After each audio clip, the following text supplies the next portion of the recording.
제11장.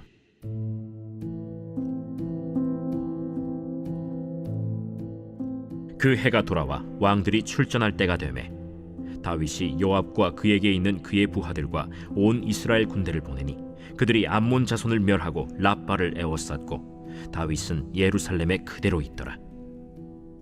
저녁 때에 다윗이 그의 침상에서 일어나 왕궁 옥상에서 거닐다가 그곳에서 보니 한 여인이 목욕을 하는데 심히 아름다워 보이는지라. 다윗이 사람을 보내 그 여인을 알아보게 하였더니 그가 아뢰되 그는 엘리암의 딸이요 햇사람 우리아의 아내 바세바가 아니니까. 다윗이 전령을 보내어 그 여자를 자기에게로 데려오게 하고 그 여자가 그 부정함을 깨끗하게 하였으므로 더불어 동침하매 그 여자가 자기 집으로 돌아가니라. 그 여인이 임신하매 사람을 보내 다윗에게 말하여 이르되 내가 임신하였나이다. 다윗이 요압에게 기별하여 햇사람 우리아를 내게 보내라. 요압이 우리아를 다윗에게로 보내니 우리아가 다윗에게 이르매 다윗이 요압의 안부와 군사의 안부와 싸움이 어떠했는지를 묻고 그가 또 우리아에게 이르되 내 집으로 내려가서 발을 씻으라. 우리아가 왕궁에서 나가매 왕의 음식물이 뒤따라가니라. 그러나 우리아는 집으로 내려가지 아니하고 왕궁 문에서 그의 주의 모든 부하들과 더불어 잔지라. 어떤 사람이 다윗에게 아뢰되 우리아가 그의 집으로 내려가지 아니하였나이다. 다윗이 우리아에게 이르되 내가 길 갔다가 돌아온 것이 아니냐? 어찌하여 내 집으로 내려가지 아니하였느냐? 언약궤와 이스라엘과 유다가 야영 중에 있고 내 주 요압과 내 왕의 부하들이 바깥들에 진치고 있거늘 내가 어찌 내 집으로 가서 먹고 마시고 내 처와 같이 자리이까? 내가 이 일을 행하지 아니하기로 왕의 살아계심과 왕의 혼의 살아계심을 두고 맹세하나이다. 오늘도 여기 있으라. 내일은 내가 너를 보내리라. 우리아가 그날에 예루살렘에 머무니라. 이튿날 다윗이 그를 불러서 그로 그 앞에서 먹고 마시고 취하게 하니 저녁 때에 그가 나가서 그의 주의 부하들과 더불어 침상에 눕고 그의 집으로 내려가지 아니하니라. 아침이 되매 다윗이 편지를 써서 우리아의 손에 들려 요압에게 보내니 그 편지에 써서 이르기를 너희가 우리아를 맹렬한 싸움에 앞세워 두고 너희는 뒤로 물러가서 그로 맞아 죽게 하라.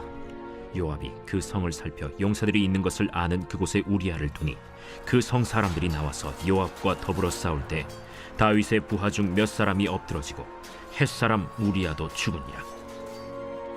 요압이 사람을 보내 그 전쟁의 모든 일을 다윗에게 보고할세 그 전령에게 명령하여 이르되 전쟁의 모든 일을 네가 왕께 보고하기를 마친 후에 혹시 왕이 노하여 네게 말씀하기를 너희가 어찌하여 성에 그처럼 가까이 가서 싸웠느냐? 그들이 성 위에서 쏠 줄 알지 못하였느냐? 여룻베셋의 아들 아비멜렉을 쳐 죽인 자가 누구냐? 여인 하나가 성에서 맷돌 윗짝을 그 위에 던지매 그가 데베스에서 죽지 아니하였느냐?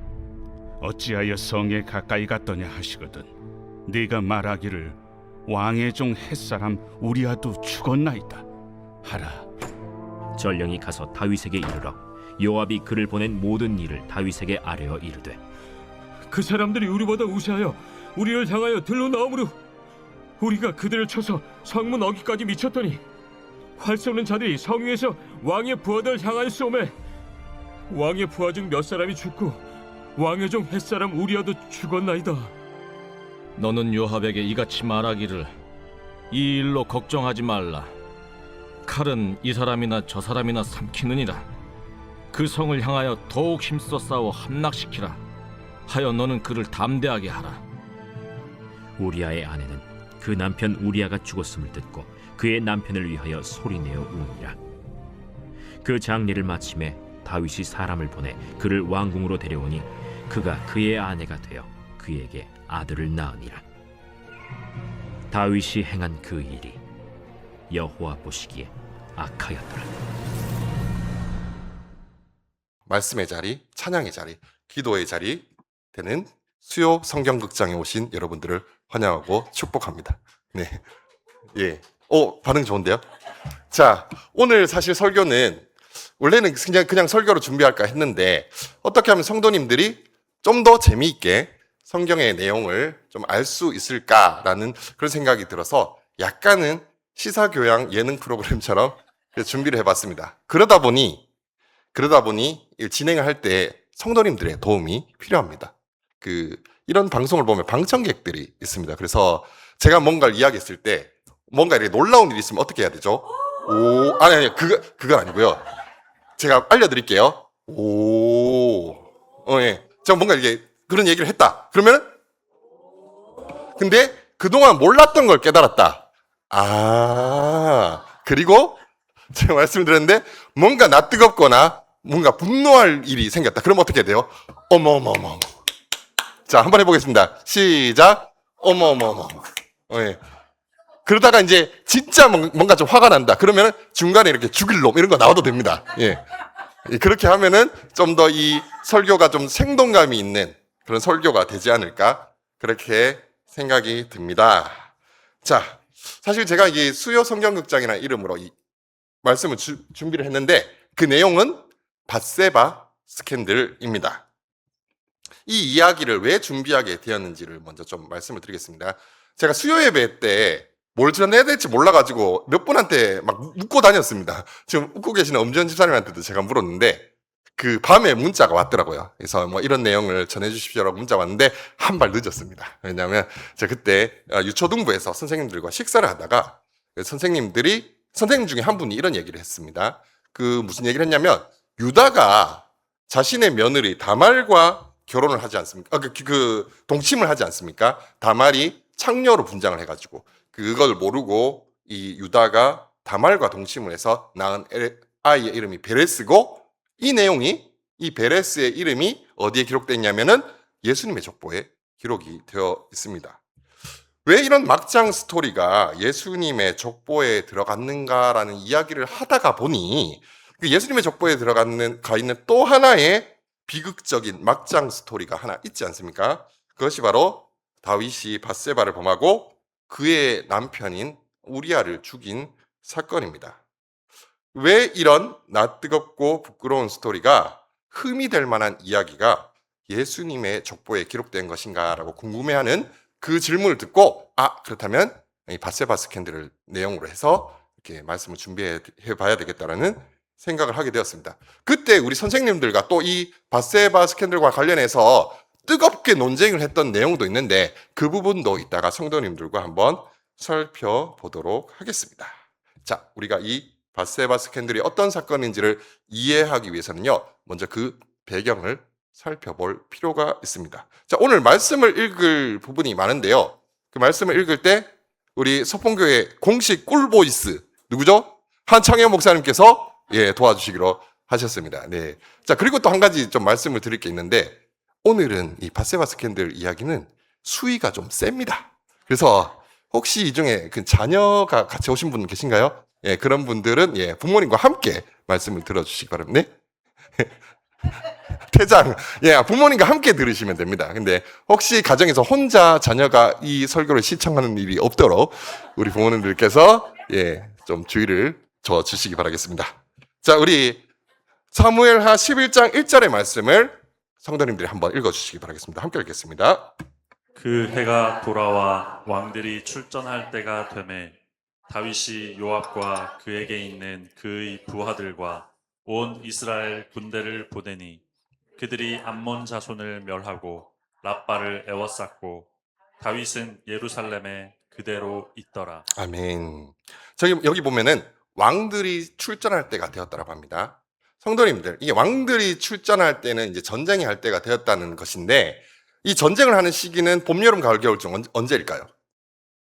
봄, 맞습니다. 봄이 되는 것이죠. 이 당시에는 겨울에는 전쟁을 지속할 그런 능력이 없었습니다. 이 고대 시대에는요. 그래서 이제 봄이 되면은 그동안 미뤄뒀던 전쟁을 이제 일으키게 되는데 그때 누가 전쟁에 참여를 하게 되냐면 왕들이 함께 전쟁에 참여해서 지휘를 하거나 아니면 어떤 책임 있는 역할을 맡는 것이 일반적이었습니다. 그런데 그 이야기를 하고 나서 다윗이 어디에 있다라고 이야기를 합니까? 다윗은 예루살렘에 그대로 있었다라고 이야기를 하고 있습니다. 이것을 봤을 때 다윗의 몸과 마음과 영혼에 뭔가 느슨해진 부분이 있다는 것을 우리는 생각해 볼 수가 있게 되는데요. 그런 모습이 다음 절에서 더 구체적으로 드러나게 됩니다. 우리 다음 절도 한번 읽어봐 주시겠습니까? 저녁 때 다윗이 그의 침상에서 일어나 왕궁 옥상에서 거닐다가 그곳에서 보니 한 여인이 목욕을 하는데 심히 아름다워 보이는지라. 네, 다윗의 마음이 느슨해진 것을 이 구절에서 확인을 할 수 있는데, 이 말씀에서 다윗의 문제를 크게 두 가지 정도 발견할 수 있습니다. 첫 번째 문제가 뭐냐? 저녁에 일어났다는 것이죠. 저녁까지 자빠져 자다가 이제 일어나가지고 어슬렁 나와가지고 왕궁 옥상을 거닐고 있는 것입니다. 저도 백수 시절에 밤새도록 놀다가 저녁에 일어난 적이 있거든요. 저녁에 그렇게 일어나면 힘은 있어요. 힘은 있는데 뭔가 생산적인 일을 하기가 좀 어렵습니다. 지금 왕도 보니까, 다윗 왕도 보니까 지금 일어나서 뭔가 힘은 넘치는데 할 짓이 없으니까 이제 죄를 짓게 되는 것이에요. 우리가 돈 많고 시간 많으면 죄 짓는다고 하지 않습니까? 근데 다윗은 돈 많고 시간 많고 힘까지 있으니 죄를 지을 수밖에 없는 그런 상황이 된 것입니다. 원래대로라면 이 시간에, 저녁 시간에 뭐 해야 돼요? 밥 먹고 성경 몇 장 읽다가 스르륵 자는 게 맞지 않습니까? 근데 다윗은 이때 쌩쌩하게 일어나서 옥상을 거닐기 시작합니다. 그리고 나서 봤는데 뭐가 보여요? 한 여인이 목욕을 하고 있는 거예요. 근데 두 번 보니라는 말이 나와요. 그죠? 보니, 한 여인이 목욕을 하고, 또 보니 심히 아름다워 보이는지라 라고 이야기를 합니다. 첫 번째 받는 것은 제가 봤을 때 큰 죄는 아닙니다. 딱 봤는데 여인이 목욕을 하고 있어요. 그때 어떻게 해야 돼요? 뭐야 이러면서 고개를 돌렸어야 됐는데 그걸 계속 보고 있었던 거죠. 그러니까 아니, 저녁에 조명도 없는데 아름다운지 안 아름다운지 어떻게 알아요? 계속 그걸 보고 있었던 거예요. 처음에는 이제 뒤태를 보고 이제 뒤태가 아름답구만 이런 거 하고 있다가 근데 얼굴은 어떻게 생겼는가 이러면서 계속 그걸 보고 있었다는 것을 우리는 알 수가 있습니다. 성도님들, 그 종교개혁자 마르틴 루터가 이런 말을 했습니다. 새가 머리 위로 지나갈 수는 있으나 머리에 앉아 둥지를 틀게 해서는 안 된다라고 이야기를 했습니다. 보는 것으로부터 제가 시작이 돼요. 이 자매님들을 보고 이쁘네 이런 생각할 수 있죠. 있습니다. 저도 지금 성도님들을 보면서 예쁘게 하셨네 이렇게 생각을 합니다. 근데 그러한가 하고 묵상을 하고 있으면 안 된다라는 것입니다. 성도님들, 하와가 선악과를 먹게 되지 않습니까? 선악을 알게 하는 나무의 열매를 먹는데 그거를 그 뱀이 유혹했을 때 처음 봤을까요? 아니에요. 이 선악을 알게 하는 나무가 어디 있는지 아세요? 에덴 동산 중앙에 있습니다. 그러니까 뭐만 하면 다 보이는 게 바로 이 선악과입니다. 이 선악과 볼 때 평소에는 어떤 생각을 했어요? 하나님이 저거 먹지 말라고 하셨지. 골든떠도 안 봐야지 이러면서 여기 또 맛있는 거 있네 이러면서 다른 과일을 먹었을 거란 말이에요. 자, 근데 그 선악과를 어떻게 해요? 하와가 가만히 보고 있습니다. 보면서 먹음직도 하고 보암직도 하고 지혜롭게 할 만큼 탐스럽기도 하네 이거 이러면서 탐심을 키워가거든요. 그러니까 이게 무언가를 계속 바라보고 탐심을 키워가는 일을 지금 다윗이 하고 있었던 것입니다. 이것을 봤을 때 다윗은 이미 죄의 올무에 빠져버렸다라는 것을 우리는 알 수가 있습니다. 그래서 다윗 왕이 어떻게 하는지 보겠습니다. 우리 이 말씀을 한번 읽어보도록 하겠습니다. 다윗이 사람을 보내 그 여인을 알아보게 하였더니 그가 아뢰되 그는 엘리암의 딸이요 햇사람 우리아의 아내 바세바가 아니니까 하니. 아멘. 사람을 보내서 그 여인이 누군지 알아봤습니다. 요건 죄일까요? 아닐까요? 그 당시의 시대 상황을 좀 생각해보면 그렇게 큰 죄는 아닙니다. 이 당시에는요, 왕이 자기 눈에 보기 좋은 대로 여인을 취하는 것이 안타깝지만 드문 일은 아니었습니다. 자신의 권력으로 원하는 여인을 취하는 일들은 상당히 많이 있었고 다윗도 그런 권세와 지위를 가진 사람 중에 하나였습니다. 그 사람이 남편이 없는 여인이라면 말이지요. 자, 그런데 다윗이 사람을 보내서 알아볼 수는 있어요. 그래서 그 사람이, 그 여인이 아직 결혼 안 한 처녀입니다 하면 데려와라 라고 할 수도 있는 부분이라는 것이죠. 자, 근데 그 사람을 보내서 알아봐라 그랬더니 그 사람이 딱 정색을 하면서 이렇게 얘기합니다. 아니, 그는 엘리암의 딸이요. 엘리암은 다윗의 용사입니다. 엘리암의 딸이요 햇사람 우리아의 아내 바세바가 아니니까. 그러니까는 아내가 있는 사람입니다. 왕이시여. 그리고 그 아내도 다른 누구의 아내가 아니라 왕에게 충성하는 당신의 용사 우리아의 아내입니다라고 딱 어떻게 하냐면요. 정지 표지판을 딱 세웁니다. 여기까지 왕이시여 여기까지입니다. 이제 돌아가십시오라고 이야기를 한단 말이에요. 자, 여기서 이제 멈춰 돌아가면 될 것인데 다윗 왕은 그렇게 하지를 못하지요. 이 상황에서 사실 다윗은 어떻게 반응했어야 됐냐면 아 그래? 야 알려줘서 고맙다. 큰일 날 뻔했네 라고 하는 게 정상인데 그 다윗은 그 선을 넘어버리게 됩니다. 하나님은 우리가 죄를 범하기 전에 우리에게 경고를 하십니다. 경고 표지판을 세워주십니다. 자 그리고 그것을 보고 돌이키기를 원하시는데 다윗은 그 경고를 들었어야만 했지만 그대로 선을 넘어버리고 만 것입니다. 어떻게 선을 넘었는지 다음 말씀에서 보도록 하겠습니다. 안 넘어가네요. 혹시 이게 건전지가 다 된 걸까요? 됐습니다. 예, 감사합니다. 예. 자, 우리 계속해서 다음 말씀을 한번 읽어보도록 하겠습니다. 함께 읽겠습니다. 다윗이 전령을 보내어 그 여자를 자기에게로 데려오게 하고 그 여자가 그 부정함을 깨끗하게 하였으므로 더불어 동침하매 그 여자가 자기 집으로 돌아가니라. 이 말씀에서는 이미 다윗이 걷잡을 수 없이 죄를 짓고 있는 모습을 보게 됩니다. 사실 여인을 데려오라고 한 그 순간부터 이미 다윗은 자제력을 잃고 죄를 향해 달려가고 있는 상황이 된 것이지요. 하나님의 마음에 맞는 사람이라 칭함을 받던 다윗이 왜 이렇게까지 죄의 눈이 멀어버린 것일까요? 다윗을 의로운 왕으로 기억하고 있는 수많은 사람들은 이 이야기를 보면서 한 가지 의문이 들게 됩니다. 혹시 밧세바에게도 책임이 있는 것은 아닐까라는 생각을 하게 된다는 것이죠. 이게 밧세바가 좀 더 다르게 얘기하면 밧세바가 다윗을 유혹한 것은 아니었을까? 적나라하게 말하면 밧세바가 꼬리를 친 게 아닌가라는 그런 의문이 든다는 것입니다. 예, 이게 좀 우습게 들리실 수도 있겠지만 아주 근거 없는 소리는 아닙니다. 사실 우리 유초등부 선생님들과 뜨겁게 논쟁을 한 부분도 바로 이 부분이긴 했는데요.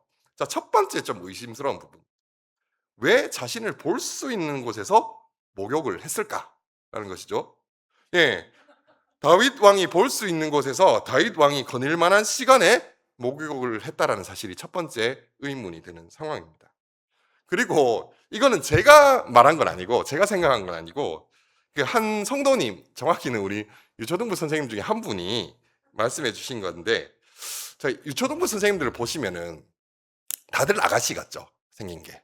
그런데 결혼을 하신 분들이 꽤 많습니다, 생각보다. 예, 다들 아가씨 같지만. 자, 그런데 그 아주머니들이다 보니까 이 말씀하시는 게 거침이 없고 이 수위 조절이 안 됩니다. 그래서 제가 그 말씀해 주신 그 워딩 그대로 말씀을 드리면 왜 이렇게 그 다윗이 보는 앞에서 목욕을 했을 뿐만 아니라 그것도 배란기에 그 목욕을 하고 있었냐라는 것이에요. 그러니까 다윗을 유혹해서 어떻게든 원나잇을 해서 뭔가 후사를 그 나라의 그 뒤를 이을 그런 후사를 만들려고 했던 것이 아닌가라는 그런 의심을 가지게 된다라는 것이죠. 그리고 또 한 가지, 다윗의 말년에 밧세바가 다윗 왕을 찾아갑니다. 그래가지고 무슨 말을 하는 거니? 전에 왕의 하나님 여호와를 가리켜 여종에게 맹세하기를. 밧세바에게 다윗이 뭔가 맹세를 했어요. 그럼 그 맹세가 뭐냐면 네 아들 솔로몬이 반드시 나를 이어 왕이 되어 내 왕위에 앉으리라 하셨거늘. 자, 근데 밧세바의 아들이 솔로몬인데 이 다윗 왕이 밧세바에게 무슨 약속을 했냐면 네 아들을 꼭 왕으로 세워줄게라고 이야기를 하거든요. 근데 솔로몬이 장자였을까요, 그 당시에? 형 아도니아가 있었거든요. 그런데 아도니아 이전에는 또 첫째 형도 있었고 또 셋째 형도 있었습니다. 근데 그때 밧세바에게 무슨 말 한 거예요? 네 아들 꼭 왕시켜줄게라고 맹세를 했다는 것이에요. 이것을 보면서 혹시 밧세바와 미략이 있었던 것은 아닌가, 모종의 그런 미략이 있었던 것은 아닌가 의심해 볼 수 있게 된다는 것이죠. 그리고 실제로 솔로몬이 어떻게 돼요? 왕이 됩니다. 자, 그리고 이 외에도 몇 가지 좀 의심스러운 부분이 있죠. 밧세바는 왜 자신을 죽인 남자와 어쨌든 그의 아내가 되었을까? 그리고 밧세바는 그런 자신의 죄를 뉘우치고 그런 부정한 짓을 저질렀음에도 그 밧세바를 자신의 아내로 맞이하였는가? 몇 가지 의심스러운 부분들이 있다라는 것입니다. 자, 여기서 성도님들께 여쭤보겠습니다. 자, 이 투표거든요, 투표. 1번과 2번을 이렇게 가슴 앞에 이렇게 해주시면 되는데 1번, 2번 뒤에 사람 보면 안 되니까 딱 이렇게 해가지고 가려가지고 이렇게 하면 되는데 자 1번 밧세바는 피해자이다. 다윗이 나쁜 놈이다가 1번이 되겠습니다. 자 2번은 밧세바가 유혹한 것일 수도 있다. 이 여자의 촉이 나에게 그렇게 이야기를 하고 있다라는 분은 2번을 들어주시면 되겠습니다. 자 지금부터 생각하시고 투표하겠습니다. 자 한번 들어보시죠. 예. 네. 오, 예, 좋습니다. 좋아요, 좋아요. 저는 이렇게 의견이 나뉘기를 바랬습니다. 예, 네, 이제 내려주셔도 되고요. 자, 근데 이것이 성경을 연구하는 사람들 사이에서도 꽤나 논쟁이 되었었나 봐요. 그래서 제가 이제 총신 신대원에 다닐 때 구약 교수님이셨던 김용욱 교수님께서 지으신 책 대망의 책에 이런 논쟁에 대해서 짧게 소개가 되어 있습니다. 이 내용을 수업 시간에 소개했을 때 전도사님 그때 전도사님들이잖아요, 다들. 전도사님들 사이에서도 막 뜨거운 논쟁이 벌어졌습니다. 뭐 이 밧세바가 나쁜 사람이다 그러면 다윗이 나쁜 놈이다 막 이러면서 논쟁이 벌어졌는데 저는 어느 쪽을 편들었을까요? 저는 다윗이 나쁜 놈이다에 표를 던졌습니다. 그 근거가 그때 제시한 근거가 있었는데 어쨌든 그거는 뒤에서 이야기하도록 하고 제 의견은 그리고 성경이 말하는 의견이라고 생각하는 바는 이것은 다윗의 업무상 위력 간음죄다라고 저는 정의를 내리고 싶습니다. 이 업무상 위력 간음죄가 뭐냐면요. 예. 업무 및 고용, 기타 관계로 인하여 자기의 보호 또는 감독을 받는 사람에 대하여 위계 또는 위력으로 자신의 힘과 지위를 이용해서 간음하는 것을 업무상 위력 간음죄라고 합니다. 예. 제가 왜 이렇게 생각했는지 거기에 대해서는 제가 뒷부분에서 설명할 기회가 있을 것 같습니다. 그런데 저는 이렇게 생각하는 이유를 몇 가지 이유를 성경에서 발견할 수 있었는데요. 성경에서 무엇이라고 하는지 하나하나 좀 살펴보기를 원합니다. 자, 먼저 첫 번째 이렇게 생각할 수밖에 없었던 이유가 무엇이냐면 아까 우리가 제기했던 의혹 중에서 뭐가 있었냐면 왜 이때 임신 가능한 그 배란기에 목욕을 한 것이냐? 이것은 날 잡고 다윗을 유혹한 것이 아니냐라는 그런 의혹이 있었어요. 그것부터 먼저 한번 살펴보도록 하겠습니다. 자, 이 말씀을 한 번만 더 읽어봐 주시겠어요? 다윗이 전령을 보내어 그 여자를 자기에게로 데려오게 하고 그 여자가 그 부정함을 깨끗하게 하였으므로 더불어 동침하매 그 여자가 자기 집으로 돌아가니라. 아멘. 여기 보면요, 이게 밧세바가 날 잡고 유혹한 것이냐라는 거에 대한 답이 여기 담겨 있는데요. 여기 보면 그 부정함을 깨끗하게 하였다라고 이야기를 하고 있습니다. 자, 부정함이라는 것은 무엇을 말하는 것이냐? 레위기를 보면 여성이 월경을 해요, 그죠? 생리를 하는데 월경을 시작하고 나서 7일 동안은 부정합니다. 그 여인은 부정하다고 해요. 깨끗하지 않더라고 해요. 자, 그리고 피가 멎잖아요. 피가 멎고 나서 7일 동안 그 여인은 부정합니다. 자, 이게 좀 약간 이해가 안 될 수도 있어요. 그 매달마다 그 생리하는 것도 불편하고 힘든 일인데 왜 가만히 있는 여인을 부정하다고 하냐, 깨끗하지 않다라고 하냐라고 할 수 있겠지만 저는 이것이 하나님께서 여성에게 주신 배려가 아닐까라는 생각이 듭니다. 이 부정하다는 말은요, 남자가 그 여인을 막 건드릴 수 없다라는 거예요. 예, 가까이 갈 수 없다는 거예요. 그래서 저는 이 생리를 하는 동안에 이 여인을 좀 지키고 보호하기 위해서 하나님께서 이런 법을 주신 것이 아닌가라는 그런 생각을 하게 됩니다. 어쨌든 그렇게 14일간의 시간이 지나고 나면요, 그때 몸을 씻음으로써 정결해질 수가 있게 됩니다. 그렇다면 밧세바는 뭐 한 거예요? 그냥 하나님의 말씀을 잘 지킨 것밖에 없는 것이죠. 근데 한 가지 뭐 잘못이 있다라면 좀 부주의했다라는 것이죠, 그죠? 목욕을 할 때 좀 이렇게 천막을 좀 잘 치고 그렇게 목욕을 했었어야 되는데 왜 그냥 목욕을 했을까? 저는 뭐 그 부분에 대해서 한 가지 좀 생각을 한 게 있는데 이런 쓸데없는 얘기는 해도 되는지 모르겠는데 우리아가 그렇게 막 이렇게 높은 그 사람은 아니었어요. 그래서 뭐 다윗의 용사들도 급이 있거든요. 근데 그 용사들 중에서 제일 마지막에 소개되는 게 우리아입니다.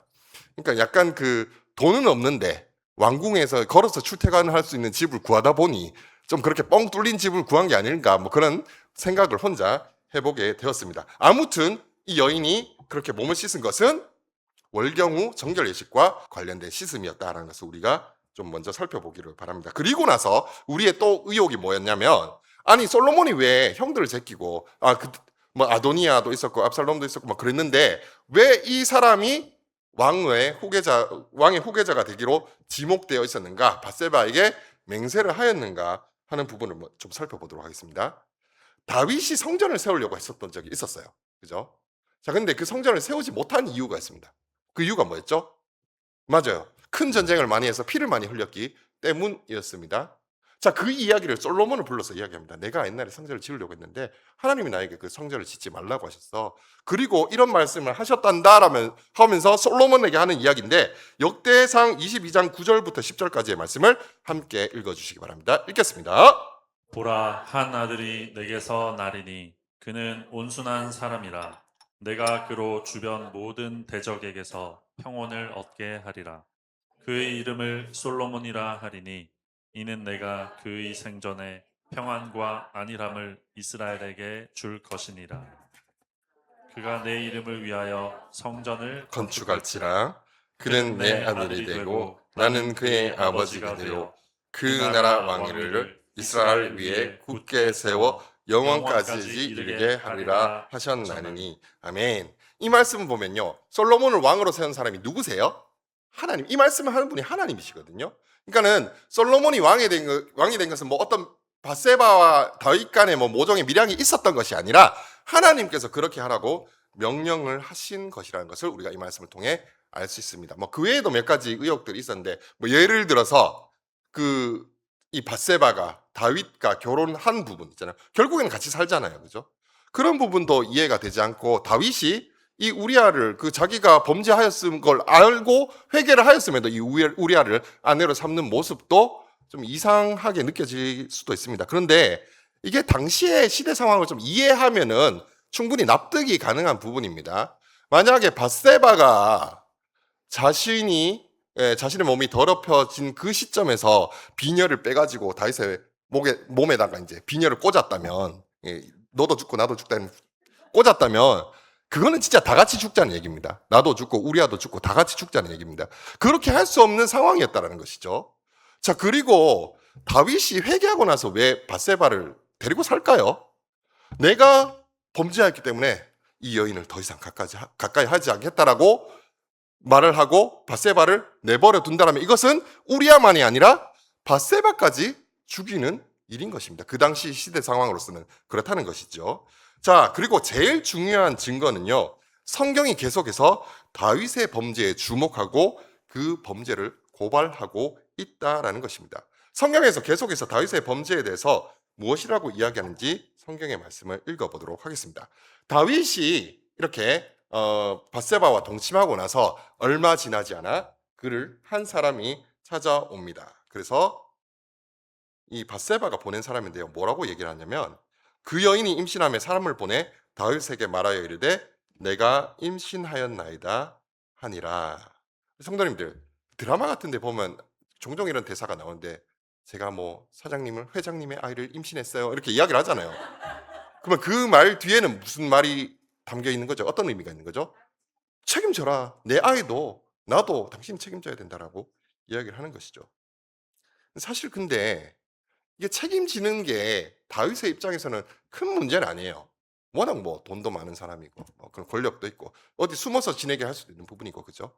그거는 문제가 아닌데 어떤 문제가 있었냐? 바로 율법에 이렇게 적혀 있습니다. 우리 이 말씀을 함께 읽어보도록 하겠습니다. 함께 읽겠습니다. 시작.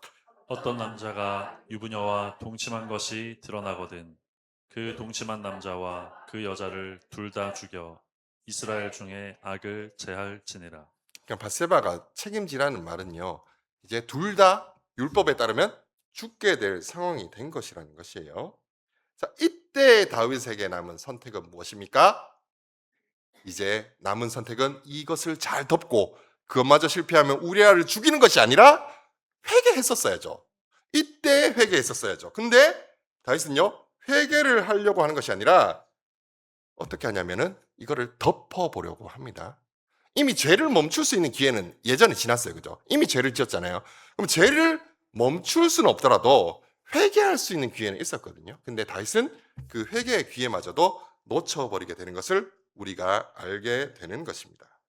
자, 그리고 나서 이 죄를 덮기 위해서 어떤 짓을 하냐면, 한번 이 말씀 한번 읽어봐 주시겠어요? 읽겠습니다. 다윗이 요압의 안부와 군사의 안부와 싸움이 어떠했는지를 묻고 내 집으로 내려가서 발을 씻으라 하니 우리아가 왕궁에서 나가매 왕의 음식물이 뒤따라가니라. 참 이게 방법이 2000년 전이나 지금이나 방법이 똑같아요. 하는 짓이. 그죠? 참 고전적인 방법인데, 이게 우리아를 불러가지고 쓸데없는 얘기들을 몇 마디 합니다. 야, 어떻게 돼가고 있냐 뭐 이렇게 얘기를 하다가 그래 수고했어 이제 집에 들어가서 쉬어라고 하면서 왕의 음식물이 뒤따라간다는 건 뭐예요? 이제 그 맛있게 먹고 배부르면은 이제 아내와 동침을 하라라는 것이죠. 그렇게 해서 꼭 그 아이가 자신의 아이인 것처럼 위장하려고 하는 고전적인 수법을 다윗이 쓰고 있는 것입니다. 그런데 문제가 생겨요. 우리아가 집으로 가지 않습니다. 왕궁문에서 자신의 부하들과 함께, 그 자신의 부하라는 사람들은 바로 그의 주의 모든 부하들, 그러니까 왕의 부하들, 다윗 왕의 부하들과 함께 왕궁 앞에서 잠을 자는 쓸데없는 충성심을 보이고 있습니다. 자, 이런 상황이 되니까 누가 제일 속이 타겠습니까? 다윗 왕이 너무 속이 탄 거예요. 다음날 보니까 왕궁 문 앞에서 자고 있는 거예요. 그래가지고 야, 너 분명히 어제 집에 가는 거 봤는데? 근데 왜 집에 안 가고 돌아와가지고 이 왕궁 문 앞에서 자고 있냐? 라고 이야기를 하고 있습니다.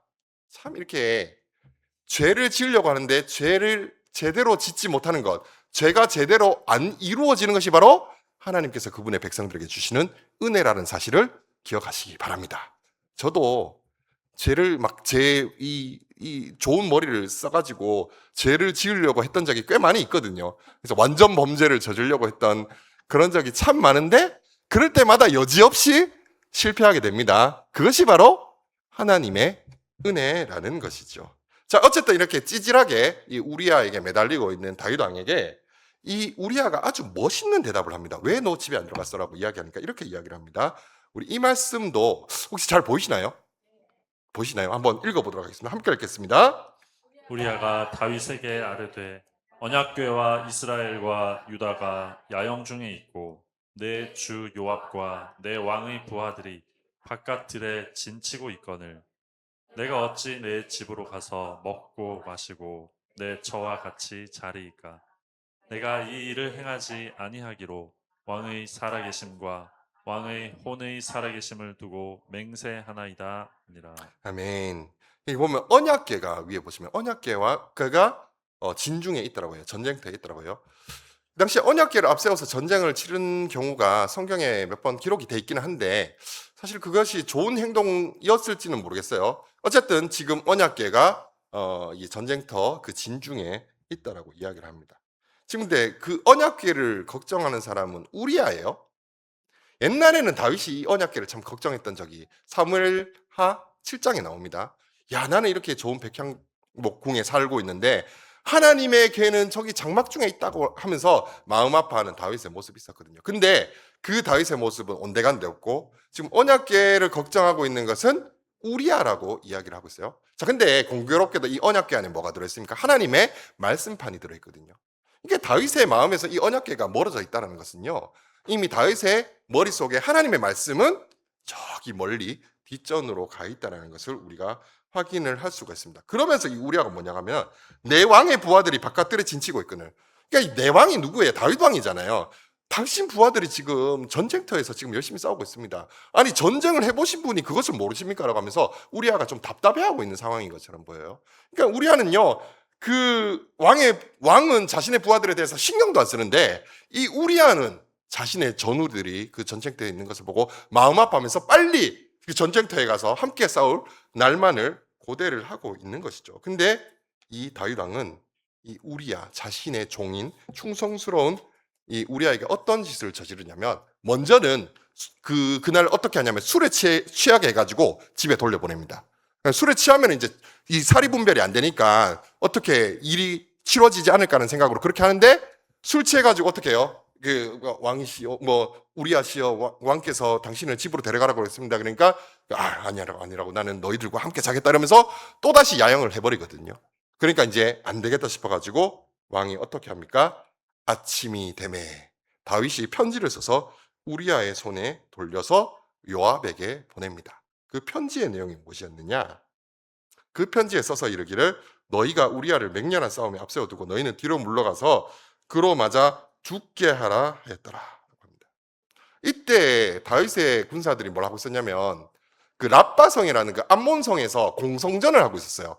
성을 빼앗는 게 쉬운 일이 아니잖아요. 어려운 싸움을 하고 있었단 말이에요. 자, 근데 거기서 우리아를 이제 성벽 밑에다가 갖다 놓고 다른 병사들 다 후퇴를 해버리라는 것이에요. 그러면 당연히 우리아는 죽을 수밖에 없게 되는 것이죠. 근데 이 편지를 누가 다 가지고 왔냐?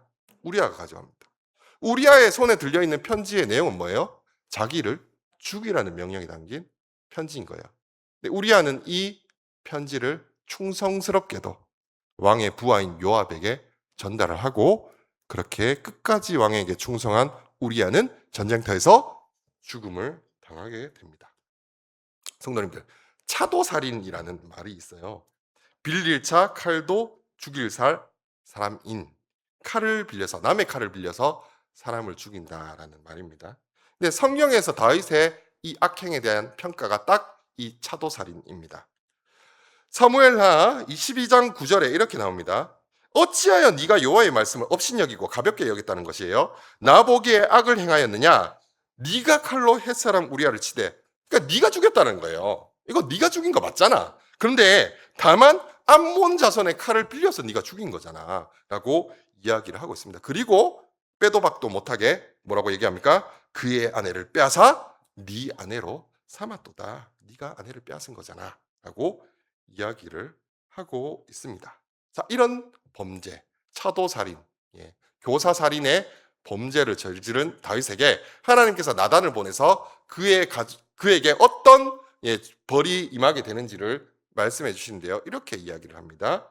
이제 네가 나를 업신여기고 햇사람 우리아의 아내를 빼앗아 네 아내로 삼았은즉 칼이 내 집에서 영원토록 떠나지 아니하리라 하셨고, 칼이 너 집을 떠나지 않는다는 말은 칼로 죽고 죽이는 일이 너희 집안 가운데 있을 것이다 라고 하나님께서 이야기를 하는 것입니다. 그리고 나서 또 이런 말씀도 하십니다.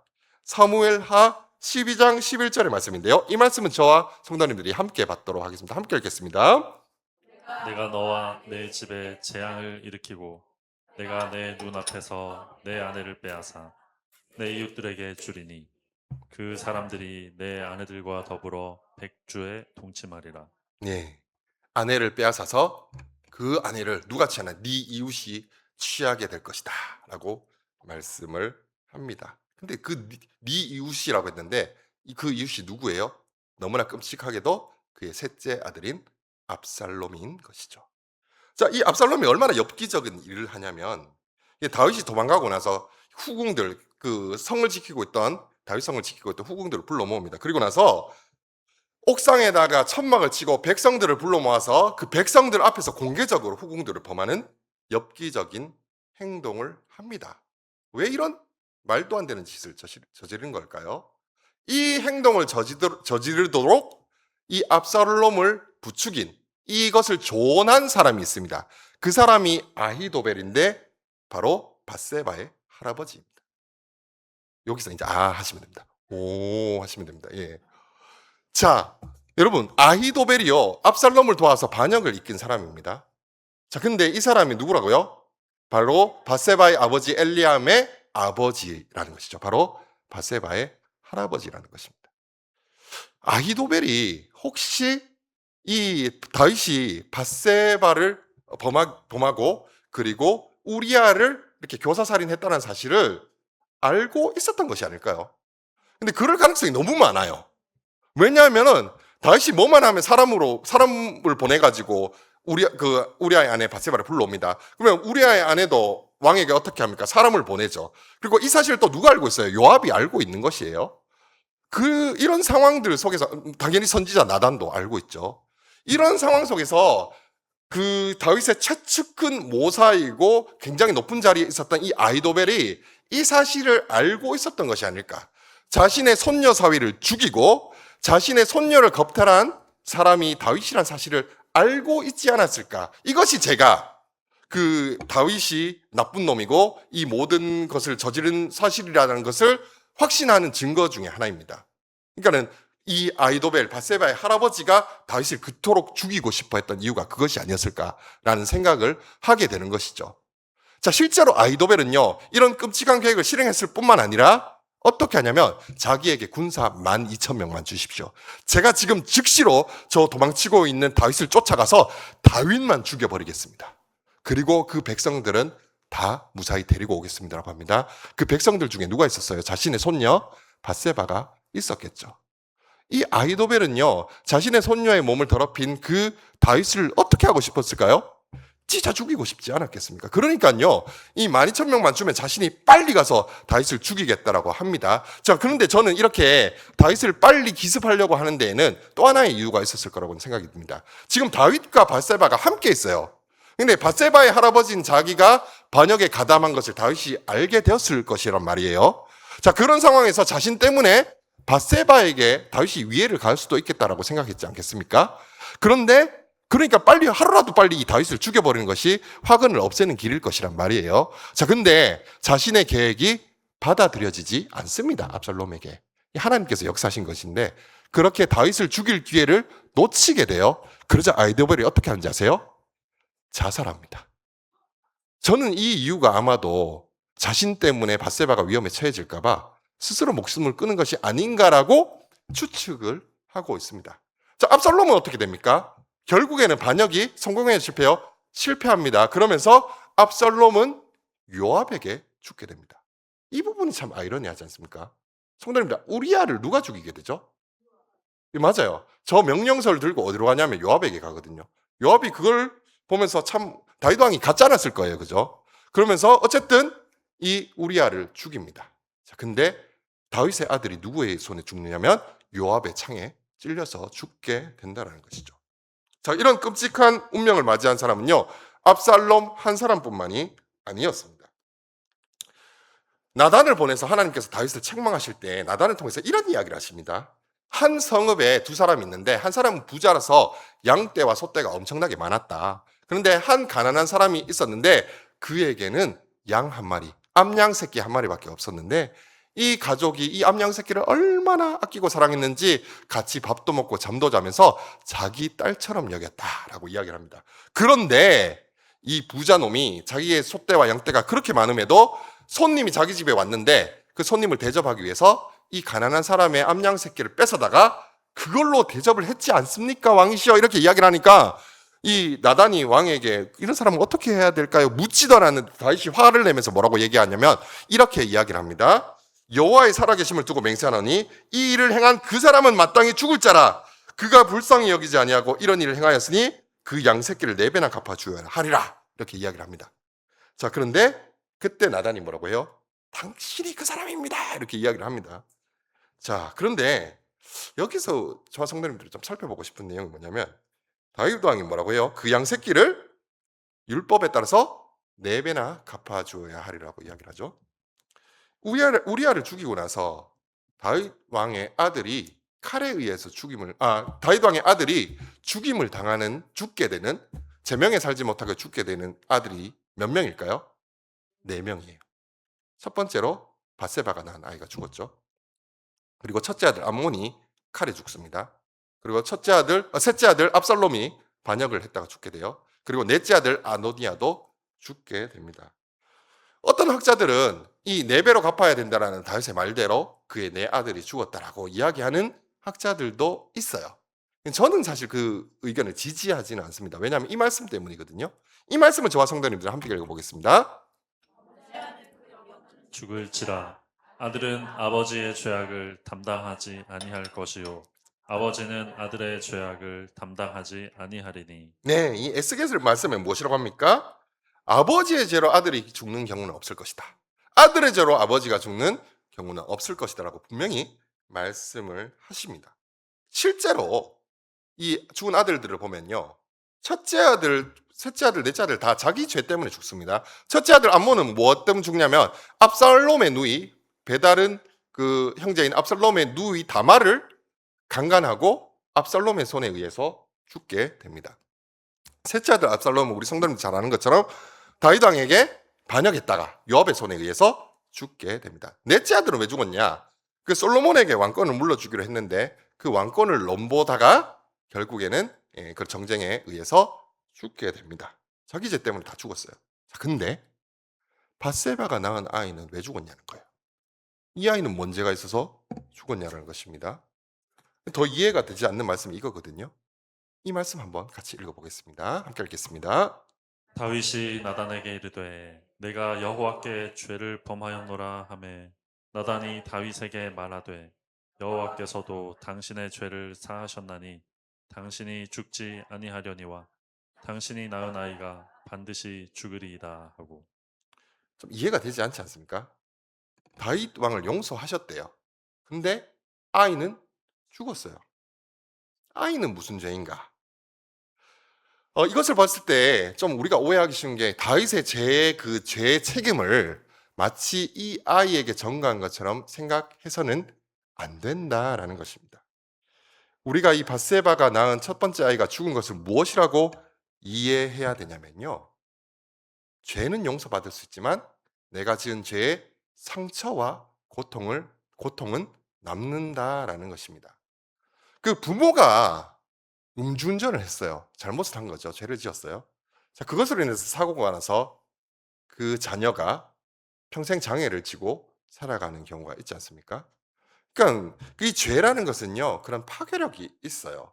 그러니까 죄로 인해서 그 음주운전을 한 부모가 잘못한 것이지 그 아이가 잘못해서 벌을 받은 것은 아니에요. 그럼에도 그 죄의 고통을 함께 지게 되는 경우가 있다라는 것입니다. 우리는 밧세바의 첫 번째 아이가 죽은 것을 그렇게 이해할 수 있을 것이라는 생각이 듭니다.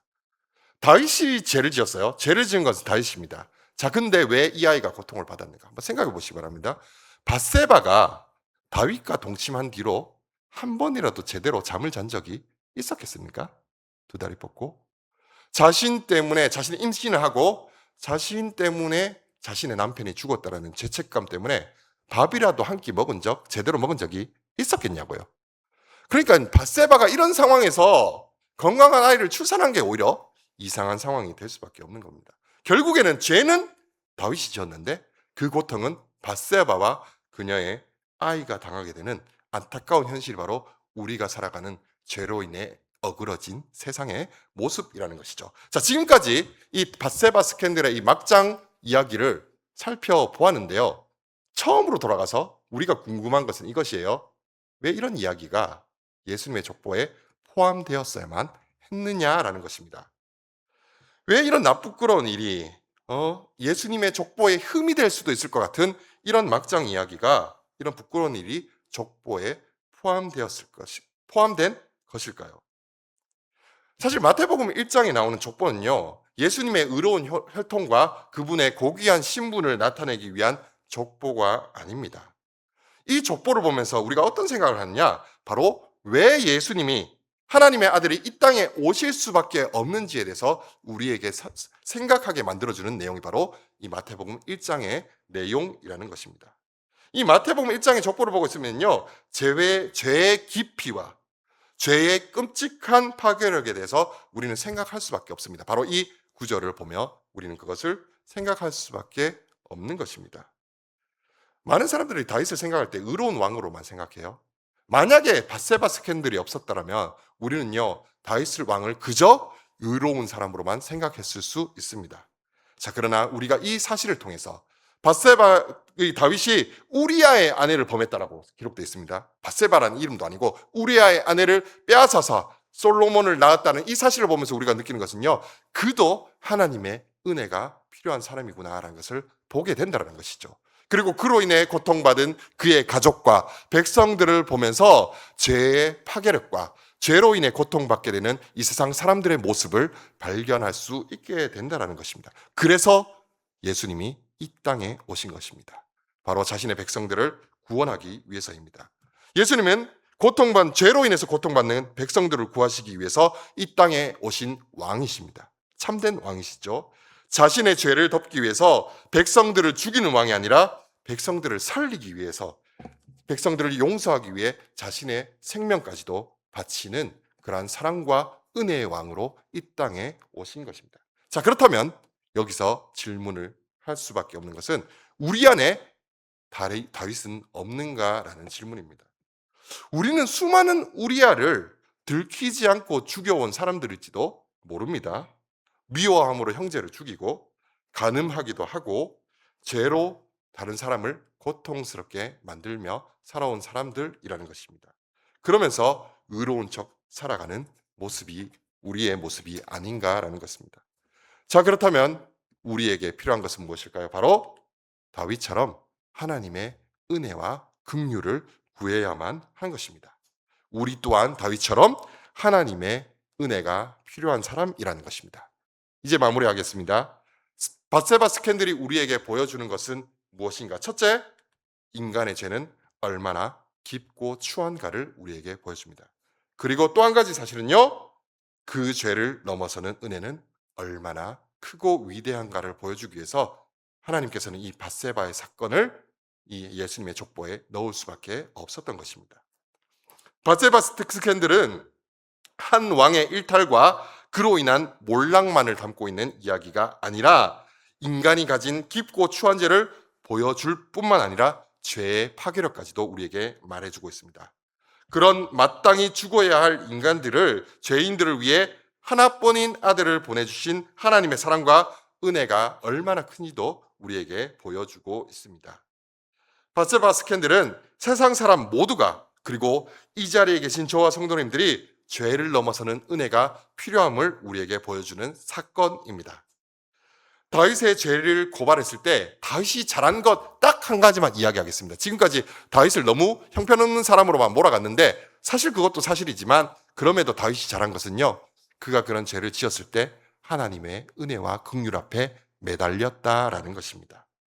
우리에게는 소망이 없지만 하나님의 앞에 우리의 죄를 가지고 나가 그분의 은혜와 긍휼을 구하는 저와 성도님들의 복된 삶이 되시기를 간절히 소망합니다. 기도하겠습니다.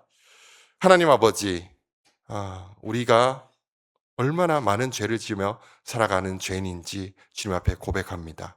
아버지 하나님, 우리는 너무나 많은 죄를 지으면서도 이 세상 가운데서 우리가 의로운 사람인 것처럼 그렇게 살아갈 때가 얼마나 많은지 모릅니다. 아버지, 그러나 이 죄는 결국에는 우리를 고통스럽게 만들고 다른 사람들을 고통스럽게 만들 뿐입니다. 이제 그 죄의 문제를 가지고 우리의 참된 왕이신 하나님 앞에 나아갑니다. 아버지 하나님, 우리의 죄를 고쳐주시옵시고 우리의 죄로부터 구원하여 주시옵시고 우리가 하나님의 은혜와 긍휼 가운데서 하나님의 뜻대로 살아갈 수 있는 힘을 우리에게 허락하여 주시옵소서. 평생의 삶 동안 하나님의 그 은혜를 의지하는 삶이 될 수 있도록 우리를 인도하여 주시옵소서. 이 모든 말씀 예수님의 이름으로 기도드리옵나이다. 아멘.